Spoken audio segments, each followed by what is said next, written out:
ఖమ్మం జిల్లా వైరాలో భారీగా గంజాయి పట్టుబడింది. అక్రమంగా గంజాయి తరలిస్తున్న అంతర్రాష్ట్ర ముఠాను పోలీసులు పట్టుకున్నారు. గ్రీన్ఫీల్డ్ హైవేపై వైరా పోలీసులు నిర్వహించిన తనిఖీలో 64 లక్షల రూపాయల విలువైన 128 కిలోల ఎండు గంజాయిని స్వాధీనం చేసుకున్నారు పోలీసులు. ఈ కేసులో ముగ్గురిని అదుపులోకి తీసుకున్నట్లు వెల్లడించారు Wyra ACP Sarangapani.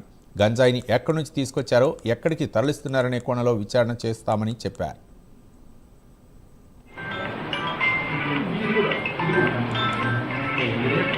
Wyra police station sub inspector Ramarao garu సోమవారం పరిసర ప్రాంతాల లోపల వెహికల్ చెకింగ్ చేస్తుండగా అక్కడ అనుమానాస్పదంగా ముగ్గురు వ్యక్తులు కనిపించడం జరిగింది. వారు ఒక 5 బ్యాగ్లను గంజాయి బ్యాగ్స్ను తమ వద్ద ఉంచుకొని అనుమానాస్పదంగా కనిపించడంతో వాళ్ళను అదుపులోకి తీసుకొని ప్రశ్నించడం జరిగింది.